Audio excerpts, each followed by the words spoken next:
Hello, listeners, and welcome to Pop Screen, part of the Geek Show Podcast Network. We are that corner of the Geek Show that likes to look at the good, the bad, and the bewildering of movies either starring, about, or by pop stars.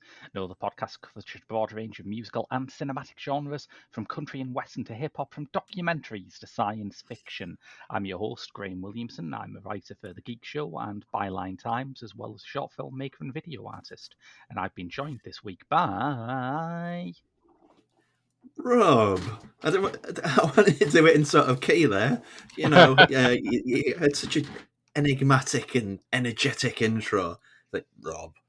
Just put a bit of a flex on it, really. I'm going through my Aretha Franklin phase of introductions. Not a bad phase. Not a bad phase. I'm going through I also do Uncut on the same network as Graham. I'm going through my apologetic era, my sort of... I was going to say Woody Allen, but I think that's a really bad touchstone to put up on myself. You would have to clarify what inspiration you were taking from Woody Allen before it got out of hand, yes. Yeah, sort of the awkward, sort of New Yorker, not the other stuff. That'd be a horrible thing to take inspiration from.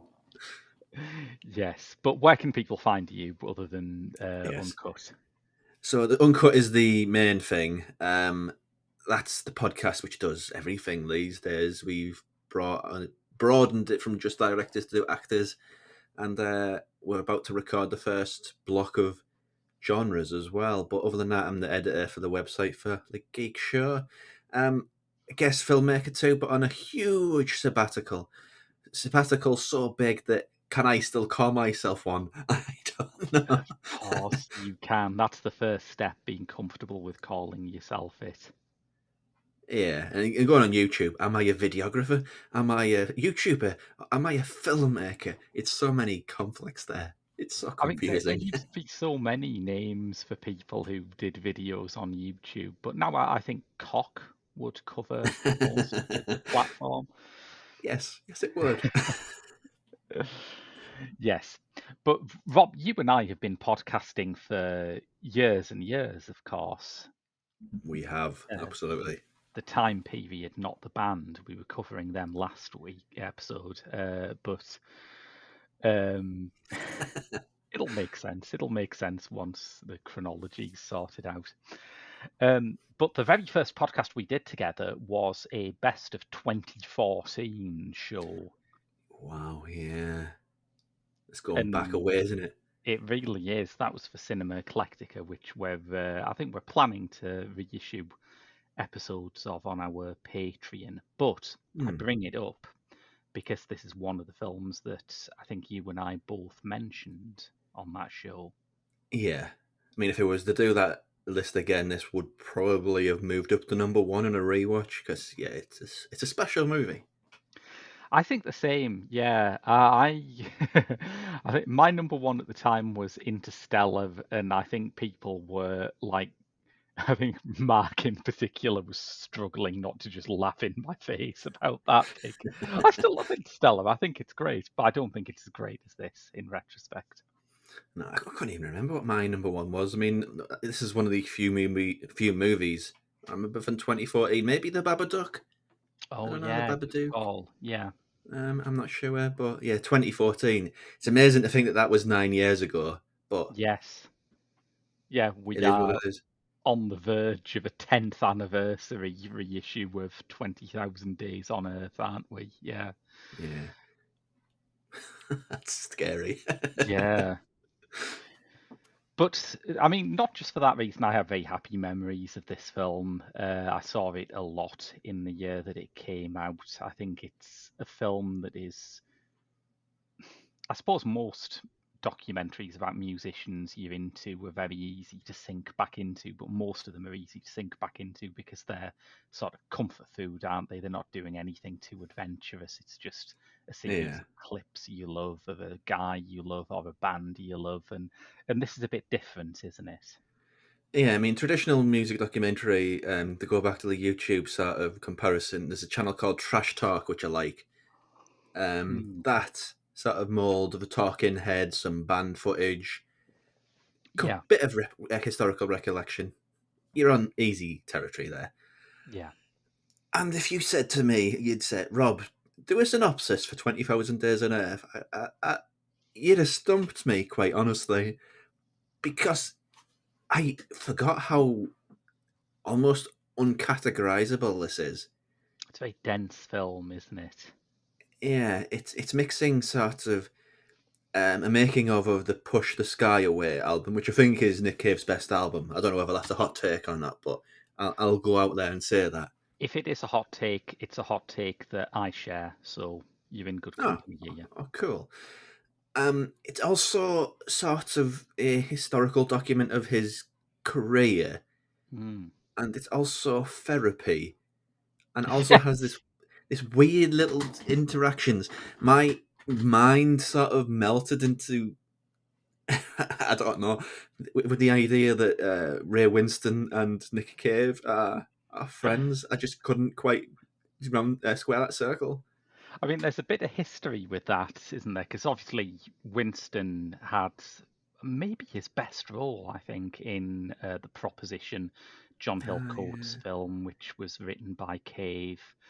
There was a time when Cave's novel, The Death of Bunny Munro, was going to be a movie starring Ray Winston. I think it was planned as a movie before it became a book.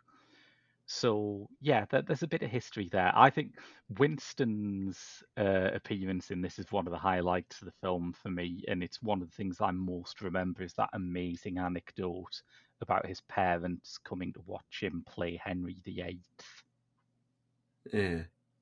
where You have to remind me, but his mum's reaction to it, because he talks about how when he was playing Henry VIII, he really felt like a ruler. He felt absolutely all powerful and he felt absolutely in charge of everything he was doing.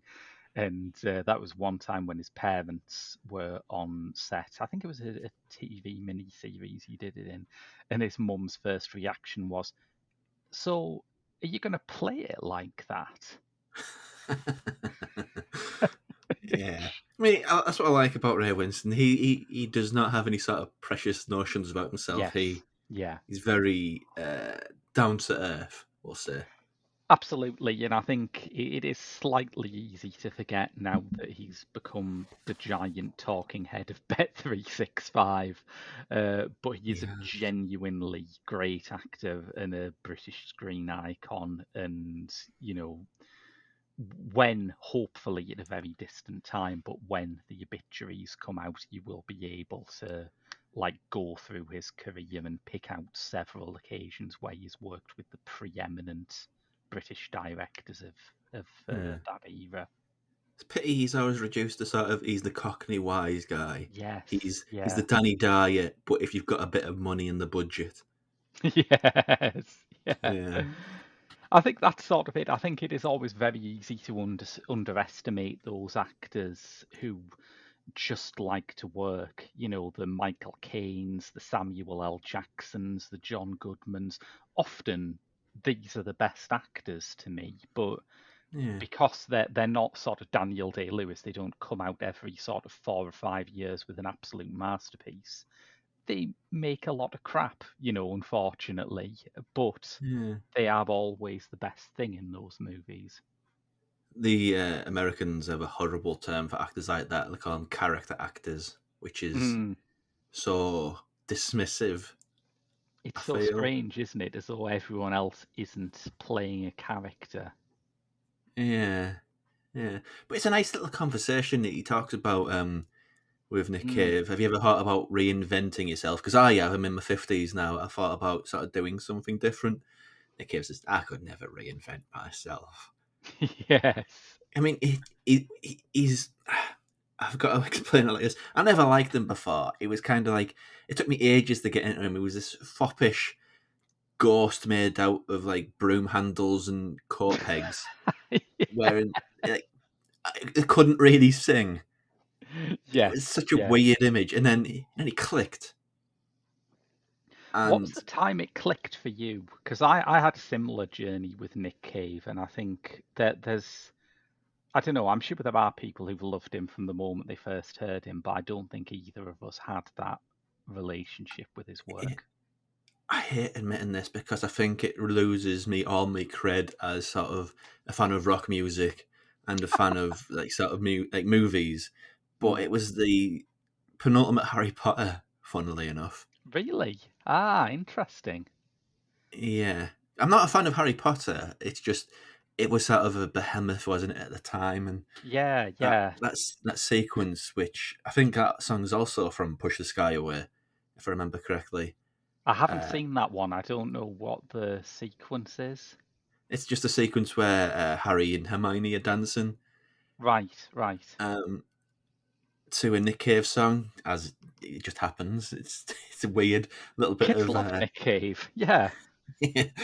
but it's just I don't know. It was just a disembodiment between the music and the song and the Mm. personality and the music. If you get me, it's like the music was separate. It wasn't like here is Nick Cave on screen and here is the music on screen at the same time. It's like one was separate from the other. We're just like, Yeah. hang on, that's really cool. Yeah, yeah. I think I took a while with him because, like, probably quite a lot of British people, my first exposure to Nick Cave was Where the Wild Roses Grow, the duet he Yes, did with Kylie Minogue, of whom I'm sure more later.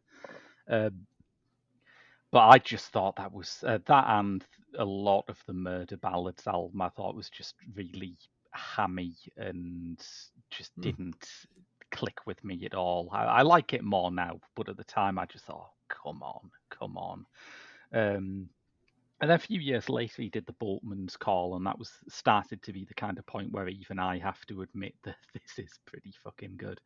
And by Yeah, the time Abattoir Blues, The Lyre of Orpheus came out, I was pretty much converted.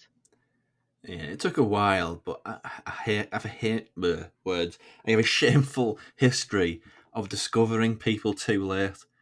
The amount Yeah. of times I discovered somebody and I find out they died like a few years ago, it's fright. I mean, MF Doom is the biggest example of that I've ever had.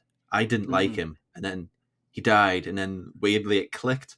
I don't know yeah. why that happened that way, but I'm just grateful that I may get to see him live one day because I know I may be jumping ahead in the sort of the lineage of this episode, but there's a moment in this where Mm. there's like people who have like good stage presence, but there's a bit where he's singing. I can't remember what the song is to somebody, and he's sort of holding the hand of somebody in the front row. Is And it I was just Stagger thinking to Lee? myself, I don't think it was Stagger Lee. I don't think it was from that album, but it was one Right. of the softer songs. Oh, okay. Yeah. But I was thinking, if I was in that sort of a situation, I would do anything for Nick Cave after that moment. That's Yeah. beyond sort of stage presence. That man has. I don't even know how you'd word it. There's a magnetism there, isn't there? Yeah, There's a kind of there's just something uniquely compelling about him, and I think there's something even compelling about him in the interviews here. There are a lot of rock stars where when you see them interviewed off screen, they're just people. And sometimes that's quite nice. Sometimes it's nice to know that, and sometimes it just destroys any mystique they have. But I think partly because the film is not quite a documentary, because it does have these staged scenes with the psychiatrist, for example, it yes, feels like he's performing, but not in a sort of tiring, always on way. It just feels like he's always got that bit of his stage magnetism in the interview segments. yeah. I mean, there's another bit as well where I guess how can I word this? He reminds me of David Lynch. Oh yeah. It was just a bit where they look at the books that he's written, where he talks about sort of the weather. It's Yes. just you capture a few moments of like phrases and words. I didn't have the wherewithal to sort of write any down, but it was just his manner of processing things. I thought that is very Lynchian. He feels like he could be a creation in a David Lynch thing. They're I so get it very. now you've explained it. Yeah, I think that's a very good comparison. Yeah. I feel like they both belong. They're both human, Hmm. obviously. They're You both, think? but they have this otherness about them, which Yeah. there's nobody else like them. It's Yeah. yeah. I mean, I know I'm waxing lyrical here, but there's a sequence where he talks about how his dad saw him twice, and the second time he said he was like an angel on the stage, which I thought was a beautiful bit. But Yeah. Yeah. kinda, yeah, I could see that. Yeah.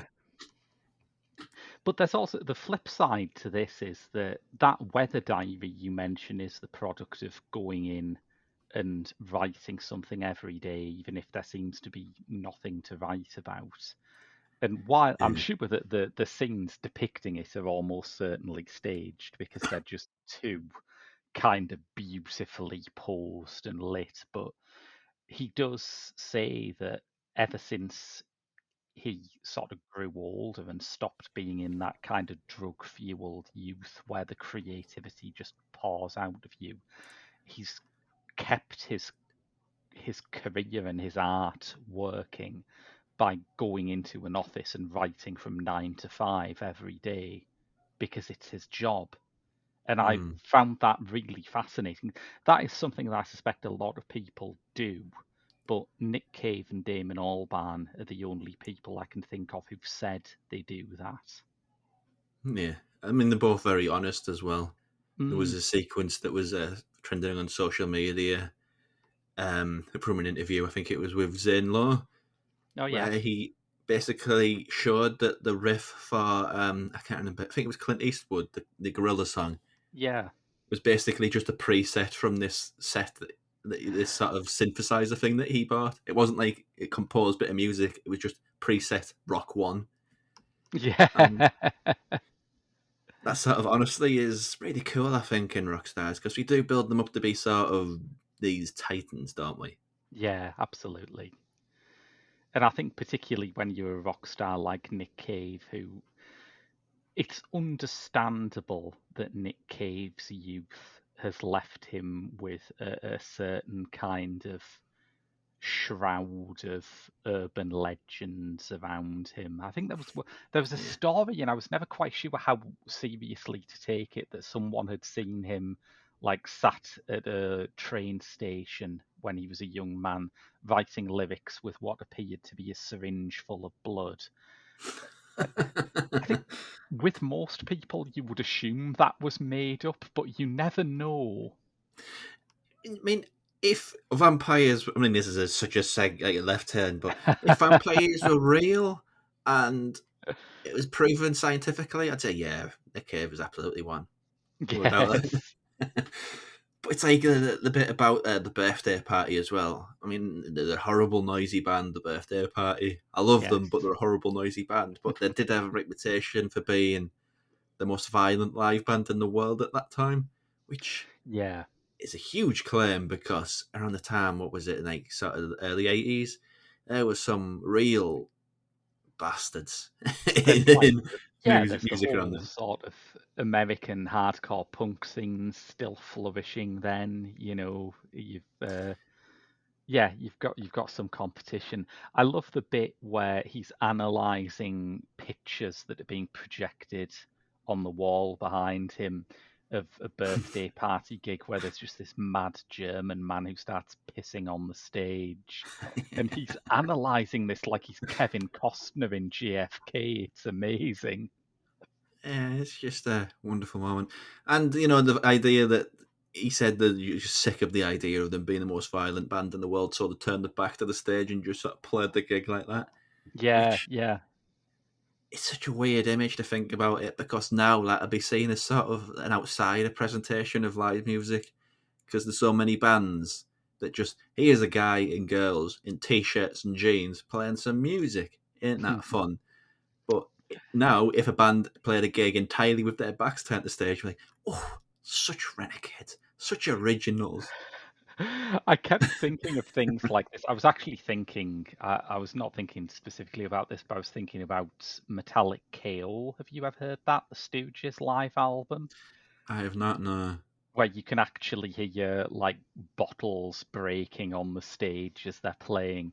And I was thinking about that a while back when Royal Blood got into that snit at the Radio 1 Road show, where they were like, they walked off after like lecturing the crowd about how this is rock music, yeah? You know, you can make a bit of noise for it. And I thought, oh man, imagine if you guys were playing the like venues that the Stooges or the birthday party played. Yeah. Because there is stories of that sort of era of sort of the 70s punk, 80s hardcore, Mm. full on riots. Yeah, absolutely. I went to And see yeah. Echo and the Bunnymen live once, and I saw them in Middlesbrough. And they said Wow. that they hadn't played Middlesbrough since the late 70s when they played the Rock Garden. And anyone in the crowd who knows like old Middlesbrough music venues, there was like a murmur of amusement Yeah. at that. And Ian McCulloch was telling this story, and Les Pattinson sort of leant over and said something to him. He went, "Oh yeah, Les found an ear on the stage." It's good that rock music's calmed down, but Yeah, I like coming out of a gig with both my ears. I mean, the worst that's really happened in a gig that, I mean, I would say worst. I think it's absolutely magical. But I've seen, I think Future of the Left about 4 times, which is Mm, Andy Falkos of McCluskey, and Christian yes. Fitness is his solo thing. He has a reputation for goading the crowd and then just Mm, teasing the hell out of them. And I think he just treats it as a roast between songs. yes. That's as bad as it's ever got for me, really, and that's quite nice. You know, I've never had to be worried about anything. I mean, the worst in other senses is I saw a lightning bolt and they play in the middle of they don't go on the stage. They play it in the middle of the actual floor in front of the stage, so Oh yeah, climbing yeah. up the side of walls to actually see a band. Compared to the birthday party years, easy. It's a much safer environment now, isn't it? Yes. Nobody on stage pissing in a provocative manner. You know? No, no. which is good. I think it's good for music. Yes.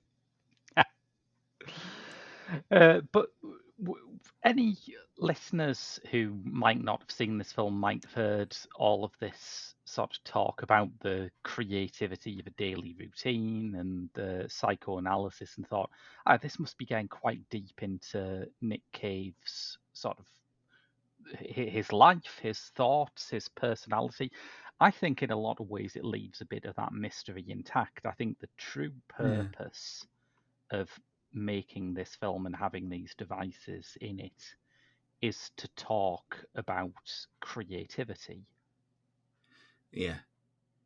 It's really weird to talk about it in that sort of way because you're talking about the sort of Mm, psychoanalysis, and a little bit of a making of, but it's one of these documentaries um, of a very small group, which just it's filled with such sort of vigor and influence that it just makes you want to get up off your backside and do something.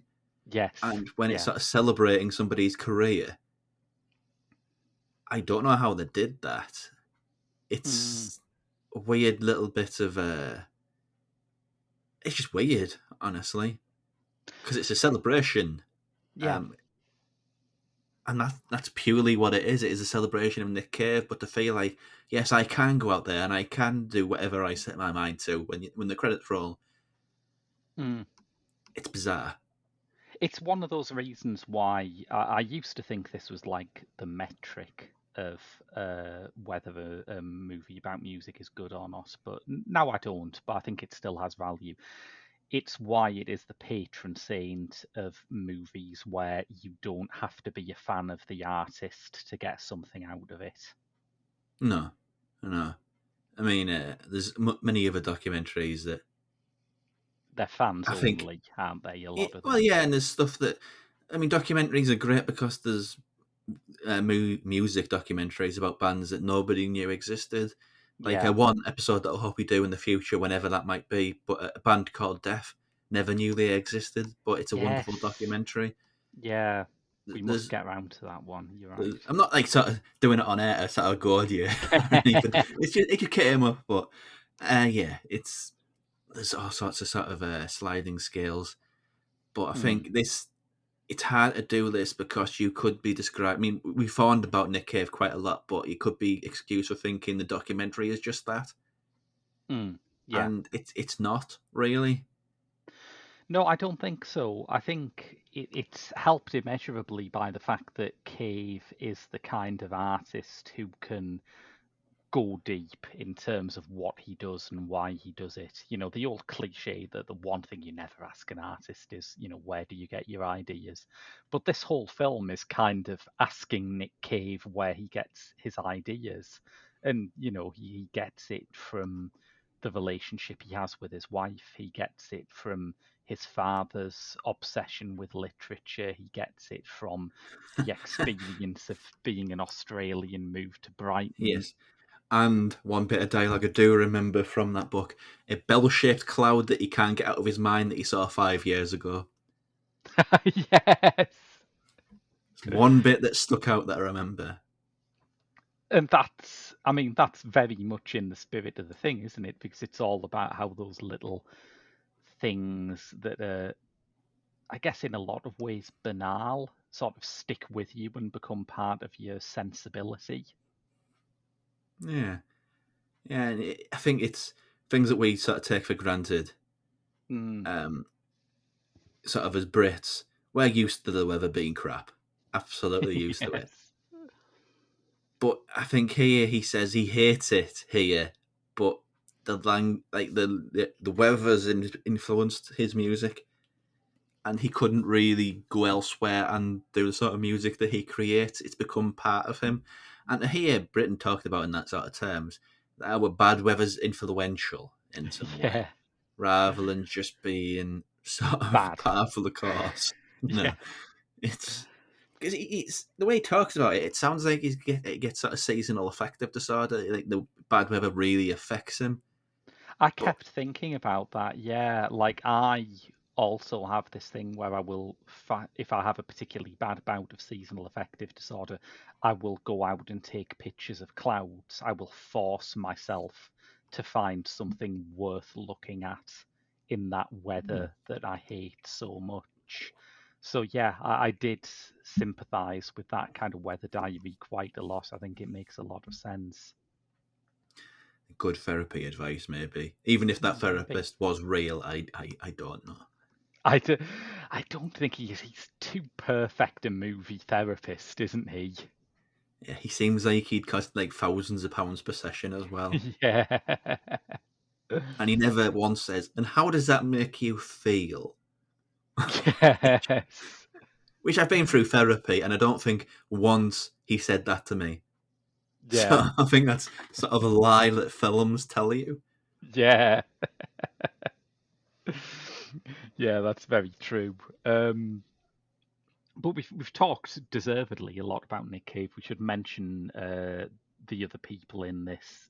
Mostly, I think in terms of being most heavily featured, you have his bandmate and his current sort. It wouldn't, I think, be entirely fair to say that the Bad Seeds are now a two-person band, but the creative relationship that drives it is clearly at the moment Nick Cave and Warren Ellis. He's honestly just as enigmatic, Yeah, yeah, I think. But he's sort of that enigmatic where he doesn't really want to be centre stage. yeah, There's like one comment that he makes, which I think is wonderful. The recording um, the sort of the child choir segments of "Push the Sky Away." yeah, He said, "I used to do this, but I couldn't teach, play music, and take cocaine at the same time. Something had to give. Okay, he's honest. I guess. The most enigmatic thing about Warren Ellis to me is that he looks so much like Alan Moore, and yet he's called Warren Ellis. It's like he can't decide which British comic book creator he wants to be. Yes, that is true. And he's also looks like Alan Moore, and he hasn't become Alan Moore. I guess. Alan Moore, he's created some good comic books, but he's barking. And I Oh guess yeah, Warren Ellis is barking, but he's in that sort of zone where he's also like creatively probably as good as he's ever been. He's not completely gone into. Oh, I can't remember the name of him. He's in Independence Day. He flies his ship into the giant oh yeah, spaceship. he's I can't remember that. definitely not Randy Quaid. I think whatever else Yeah, you say about Warren Ellis, he is not Randy Quaid. there's sliding scales, and he's not like Alan Moore or Warren Ellis at Randy Quaid levels. So he's doing all right. He's doing all right. Yeah, yeah. But I think the other thing that Ellis has, which I think is increasingly detectable in Cave's music, is that Ellis is a really funny guy. Like the bit where they're trying to write a song and Ellis points out that it sounds like All Night Long by Lionel Richie It is really just did. it's just so funny. Yeah.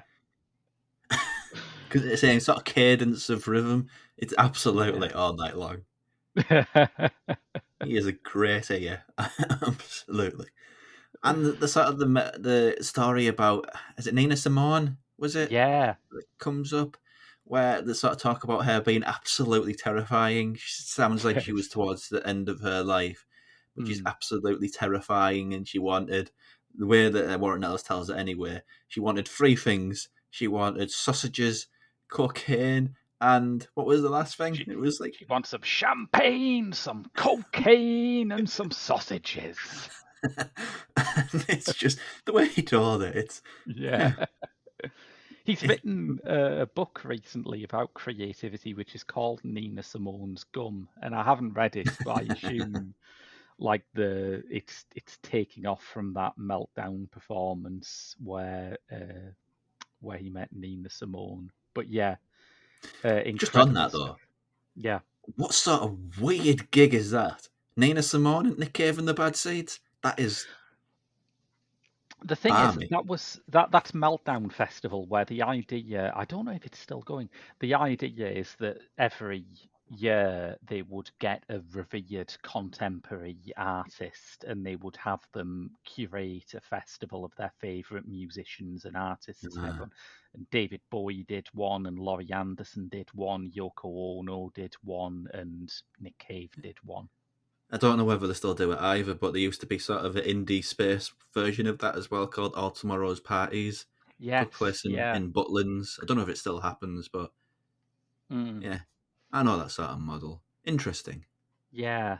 And it's very much in keeping with the spirit of the film, isn't it? Where, I mean, one of the things that makes it more than just interesting, but actually great, is that when Cave and Ellis do these deep dives into their formative influences, the directors, Ian Forsythe and Jane Pollard, will go right in there with them. Yeah, and they don't get involved as directors either. They just sort of give this absolute canvas Mm. for them.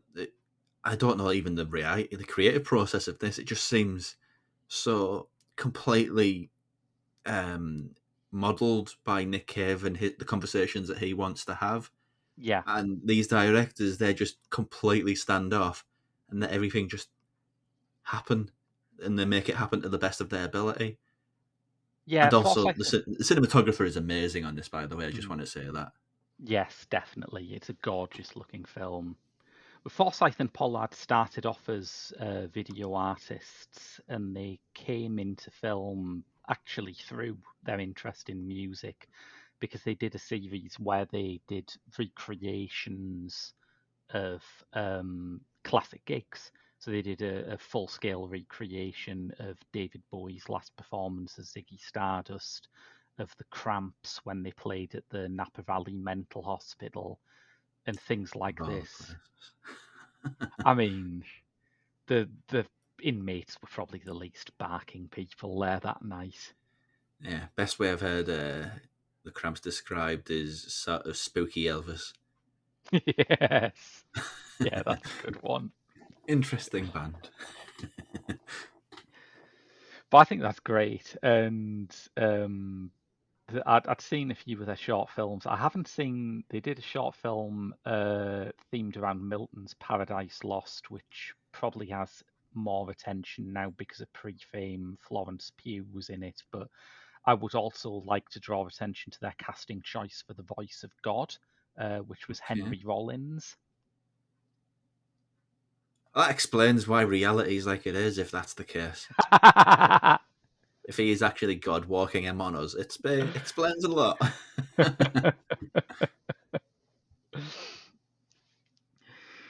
So yeah, it's informed by this kind of really interesting ethos and this history behind it, but it's also like some of the bits I remember are just the bits where they go montage crazy, like when Cave is talking about first seeing Susie, his wife, and he Yeah. says, she reminds me of every woman I've ever like had a crush on.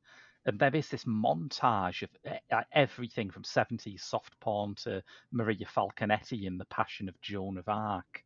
It's overwhelming, and it's like the sign of people who re, uh, they have captured this amazing spiel from Nick Cave, but they want to keep up with it themselves. They want to match it, and I think that's really exciting.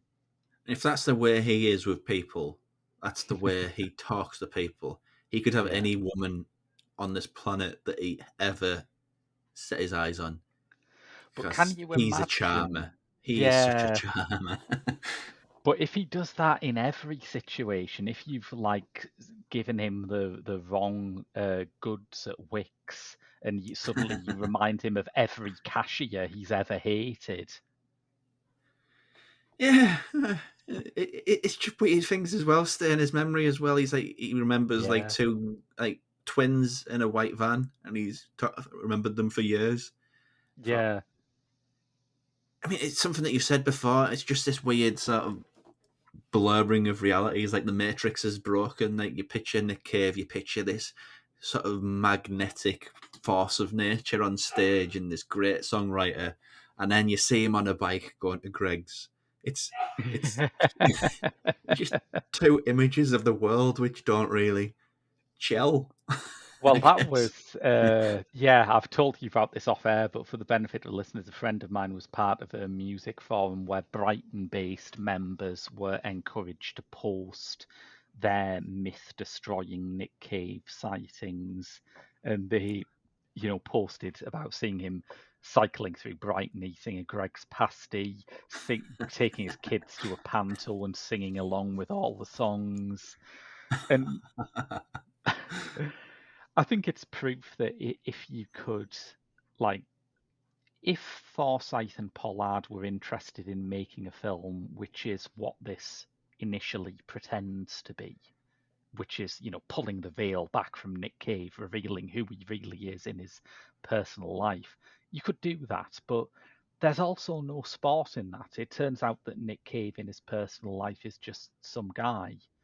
And it's much more interesting to, like, expand that question of what is it in life that makes you want to create, and say, well, what is it in life that makes anyone want to create? Why do people do that? Why has that been a reaction that's lasted for the whole of human history? Yeah, it's a remarkably weird movie because it doesn't really have any answers to any questions. Mm, The vision of who Nick Cave is now it goes into the title, doesn't it? It's 20,000 Days on Earth. This is the cumulative yes. experience of 20,000 Days on Earth, which has created this person. So Mm, to talk about this person as a creative, you, you can't really make that documentary because you could make it 21,000 Days on Earth and it'd be a totally different experience of a totally different yeah. person, especially with what the man's been through in the past couple of years. So Well, It's that is the thing, isn't it? Because we should mention that we are planning to do Patreon episodes that cover the Andrew Dominic documentaries about Nick Cave, and they basically are 21,000 Days on Earth. They are basically sort of dropping by every couple of years and trying to take the temperature of where Nick Cave is now.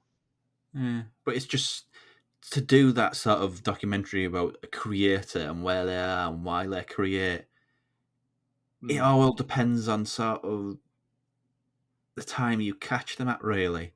yeah, And this is sort of a perfect situation where it seems like he was at his most potently creative.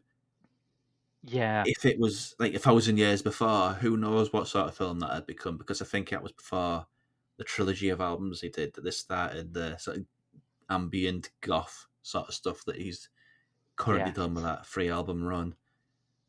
But yeah, because I don't know. Has he always been this person? I don't think so. I don't think the birthday party version of Nick Cave is this.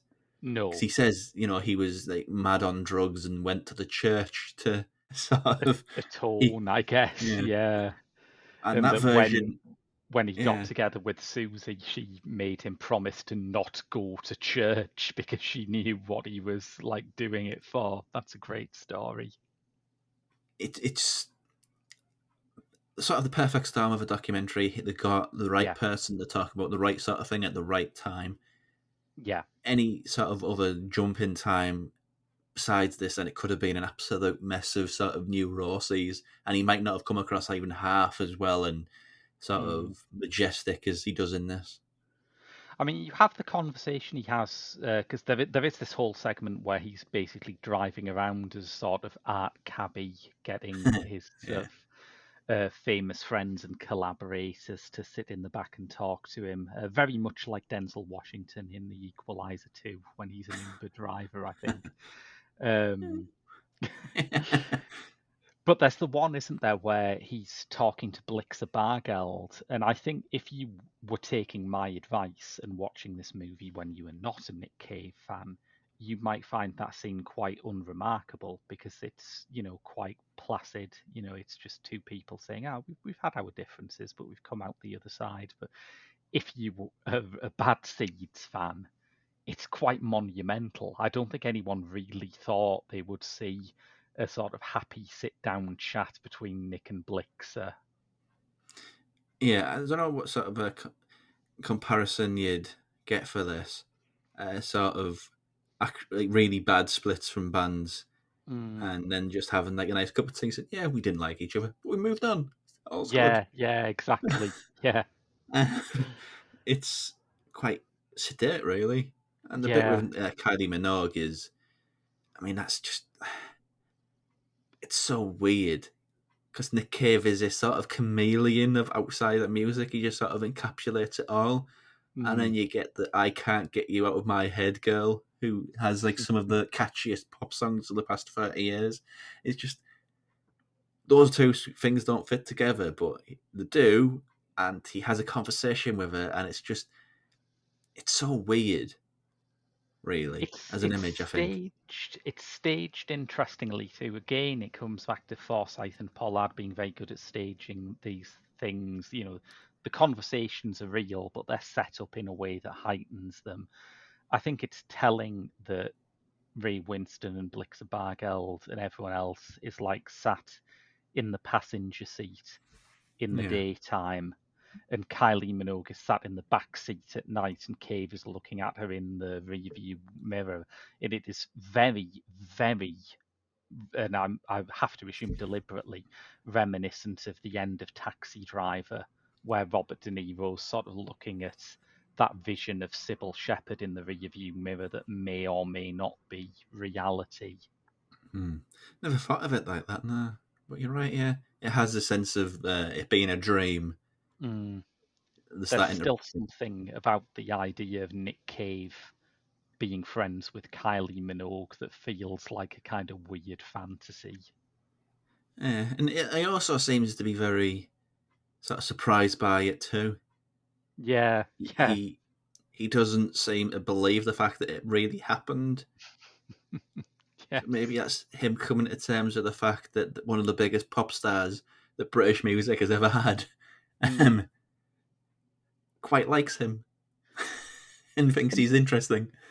you can sort of see how they meet in the middle too, can't you? Because everyone else who is in that Kylie Minogue sphere of pop stardom, you would think twice before approaching them.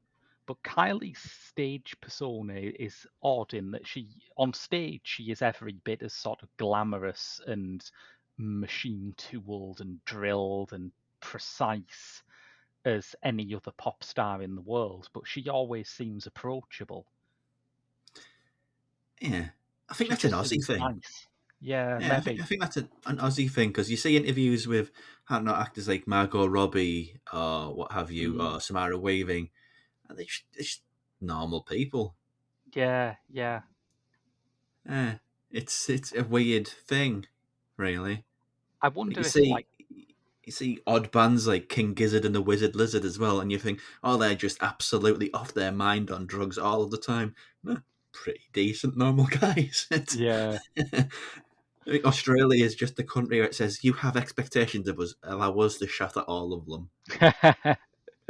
I wonder if it's like you mentioned Robbie. I'd also throw in Guy Pearce there as someone who seems just perfectly nice, and I can't help but wonder whether the Aussie soaps are like the anti-Mickey Mouse Club, where they turn out people who aren't horrifically psychologically damaged.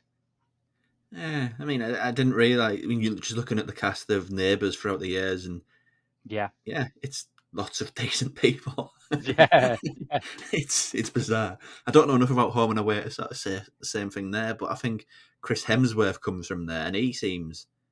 I mean, the I whole think Hemsworth brood. yeah. Yeah, Robbie was home and away, and I think Heath Ledger was as well. So yeah, yeah, it's and just he was just a horrible like victim of circumstance, Keith Ledger. yeah, But absolutely. yeah, generally, the Australia is just the most down to earth place on earth. Yeah, Maybe I don't know. It speaks English anyway. I can't speak for people countries that don't speak English. yeah, maybe, yeah.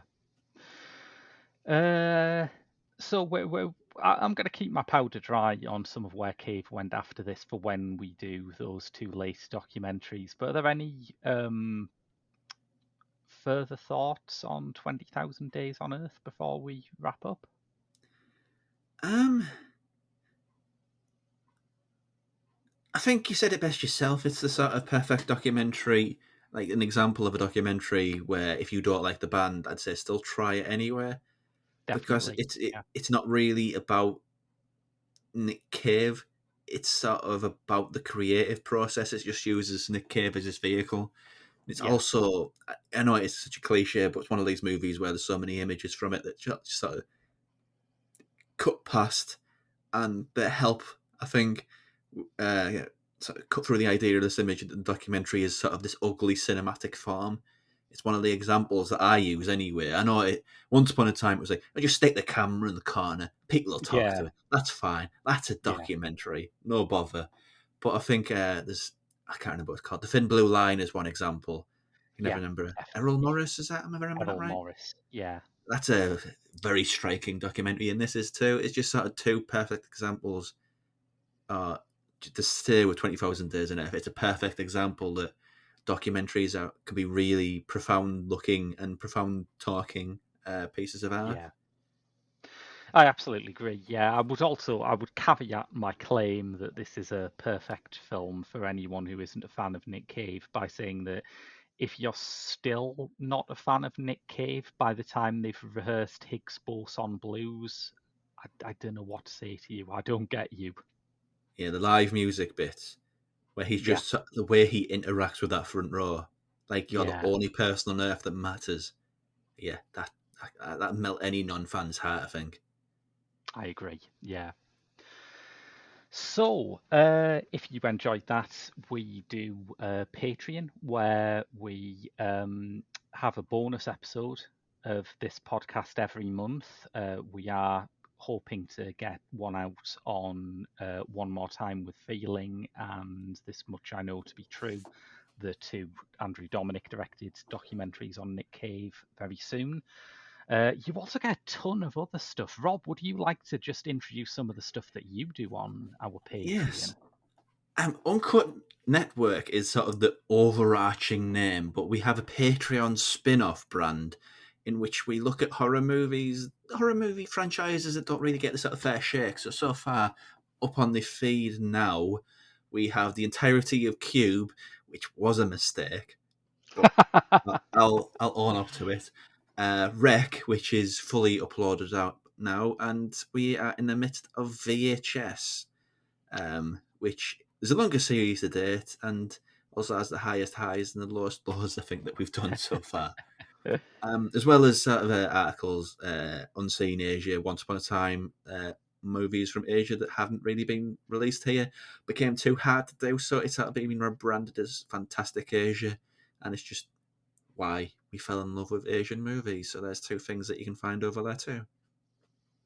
Nice. Yeah, there are also weekly written reviews of classic genre television. Alex is working through the entirety of Red Dwarf. I'm doing all of the mythology episodes of the X-Files and also finishing off a series on classic series Doctor Who. So yeah, tons of stuff over at our Patreon, and it's all at www.patreon.com/The Geek Show. But we'll be back on in a fortnight's time with, I think if this one goes out when I'm planning it, it'll be the Christmas special of Pop Screen. 2023 Ooh. went fast, didn't it? It did. It sort of snuck away while we weren't watching. Yeah. I think it's been such a rare pleasure to have a year when things happen that we're just not used to it. There's I think been no spell of forced isolation or anything. it's been a good year for a lot of people. That's Yeah. cool. That's really cool. But that will be in a fortnight's time. But until then, I've been Graham. And I've been Rob. And we'll see you on the next episode.